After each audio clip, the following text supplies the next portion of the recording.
Hey guys, welcome to the channel. So if you saw the thumbnail or typed in the model number of the speaker, thanks for clicking. In this series of videos, I'm going to be refurbishing these Yamaha speakers, model number S4115H. So the first thing I'm going to do is I'm going to be pulling the casters off, and these things behind the casters, which are called top hats, because I don't want the cabinet falling off the platform when I'm working on the inside of it. So that's what we'll be doing right now.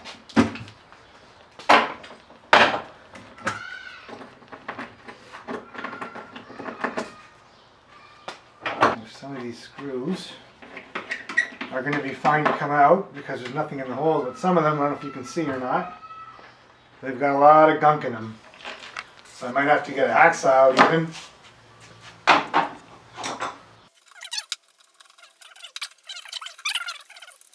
So all the stuff I'm taking off is going to be replaced.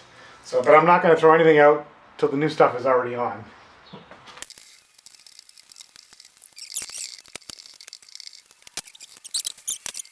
Okay, so I got some pliers now. Instead of trying to dig this out and use different, I'm pretty sure they're not in that tight where I can, there we go, see?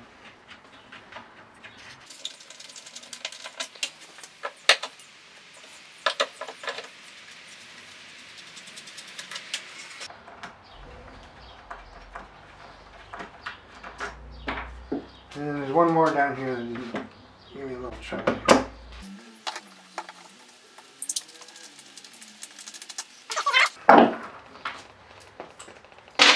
And we're just going to try and pop these top hats out, and they're called top hats because they look like a little mini top hat for a small person.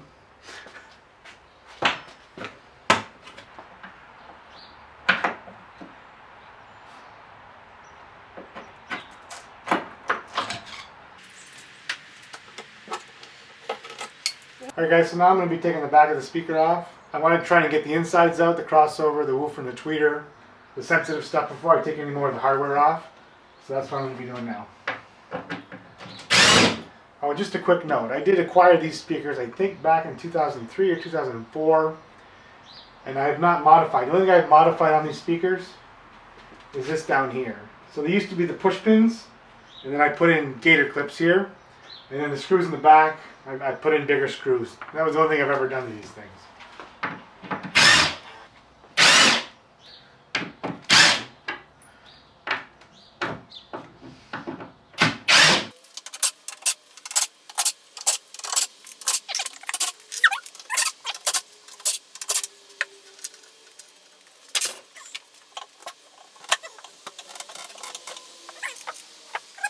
This is the inside of the cabinet. So we have our tweeter here, a woofer.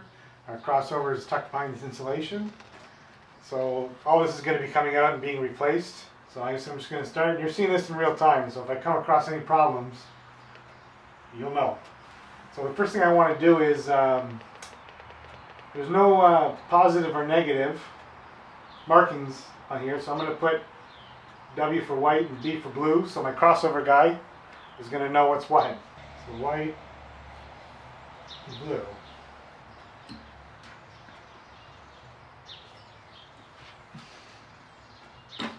Like I said, this stuff here is going to be going in the garbage, so I don't care if I rip it. This is the crossover here, so, well, I know a little bit about speakers, I don't know everything. What a crossover essentially is, I'm sure most of you know, like the sound comes into the speaker, it gets split. The high ends go to the tweeter, the low ends go to the woofer. So I know that these are the coils. This is for the woofer. These two here are called capacitors. This is for the tweeter, and this is a resistor also for the tweeter. Well, I know over time these speakers are over 40 years old. They started manufacturing these in 76, and I'm not sure when they stopped, 78 or 79. I'm not sure when these ones were built. And I know that capacitors dry out over a while, so I'm going to take this off. I'm going to give it to my crossover guy. He's going to test everything and let me know if I need anything or if he needs to switch something. And that's going to be that. Alright, and like I said, you're watching this in real time, so while the tweeter had the spade bits, the woofer is soldered on, so I cannot disconnect it here, and I cannot disconnect it at the crossover. So I'm going to have to call my crossover guy and pause the video and ask him where he wants these wires cut. I'm pretty sure he's just going to say cut them in the middle, but I want to make sure. Alright guys, so I just finished talking to the crossover guy, and he said, like I thought, just to cut them in the middle. So that's what we're going to do. So, and he also said too that he's surprised that these were soldered on because you can end up damaging, if you're not good, the voice coil, but I'm sure this was done professionally in a factory, so not an issue. So first I'm going to take apart, take out is the crossover here. So while I wasn't too concerned about the top hats or the casters or those other bolts because I bought all new stuff, they will be replaced. These here, however, I'm not sure what's going to happen. So these screws and everything here, I don't want anything damaged. So I definitely want to keep, don't want to lose any of these screws until I hear from the crossover guy.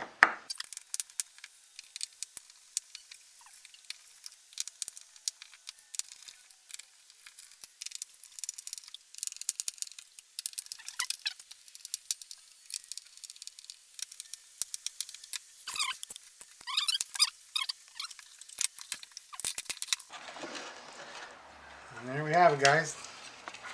Here's the crossover. So we'll put that aside. I'll be delivering that to the crossover guy tonight. You guys will be taking the woofer out next. This is a 5/16 socket. It's a deep socket. I got some pretty long bolts there. Again, these are things I definitely don't want to be losing these. And there are washers here too. 2 of them to be exact.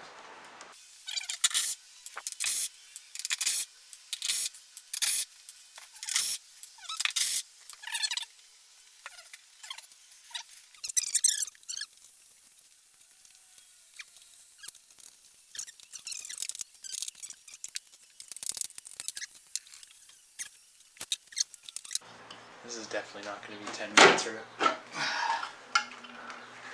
Oh, I got a washer stuck back here still. So here's the woofer. I believe the original owner lost the dust cover and had to glue it on. This has been here a very, very long time. You're probably looking at about a 3-inch voice coil. And this is the size of the magnet. Just so you know, I can palm a basketball. Barely, but I can do it. So I had to turn this around. The tweeters are screwed in from the front side. Again, these screws are going to be very, very important, so I definitely don't want to lose these.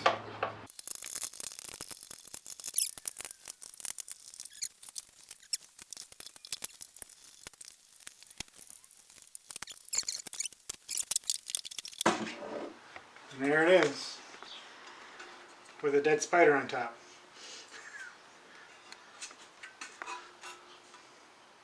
Oop, that's upside down. Only 20 watts, eh? Alright guys, so we're going to be working on the handles next. I took all the staples out, so I just used a flathead screwdriver and pliers and pulled them out. I didn't want to torture you guys in watching that part. So now I'm going to work on the handles. The problem with the handles is though, like these things, it's road gear, right? So when they were originally bought, they were in a band. And then they went to DJing for a long time. It's only since I had them that they've been sitting in my basement being used. But these things get slid on their sides a lot, slid on their sides. So there's a lot of, I don't know if you can see or not, but there's a lot of gunk in the started screw. So I got an ice pick to try and pick it out because I really don't want to try and yank this and I don't want to break the wood. So I'm just going to do my best here. And these 2 bigger screws here, they go right through the wood where the handle slips on the other side. It's attached. Just because these things are 110 pounds when they're... So I hope they all come out that easy. And again, I'm not worried about saving these screws or these handles because I got new handles, new screws. So I'm not too concerned about this.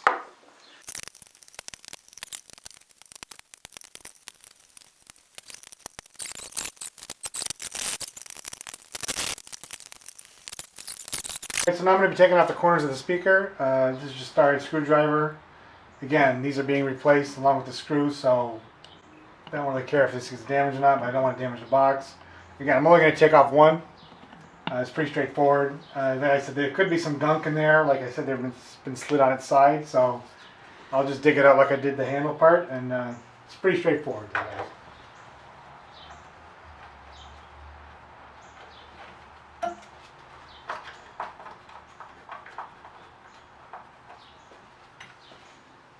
Alright guys, the next thing I'm going to be taking off is the Yamaha badge. I do want to keep this because I am going to be repainting it. I had an idea of like getting motorcycle logos that would fit here, and they would. But again, I want to try and keep this thing as original as possible. So this is just two-sided screws as well. So while the badge is important, I bought a bunch of black screws, different sizes for this project, so I'm not too concerned. But I'm going to keep these screws. Here's the badge, and that was that. That's pretty easy. I think there's one more thing to take off, and I'll be in the next series of video. We'll be taking the leatherette off.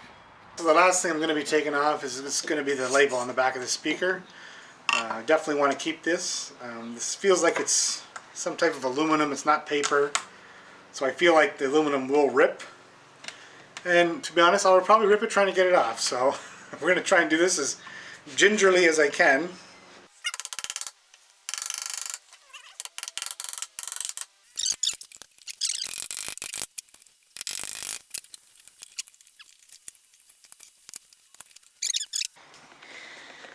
I'm not going to video going through the second speaker. I'm going to take it apart. If there's anything I come across that I did not come across in the first speaker, I'll turn the camera back on. And then stay tuned for the next video. Thanks, guys.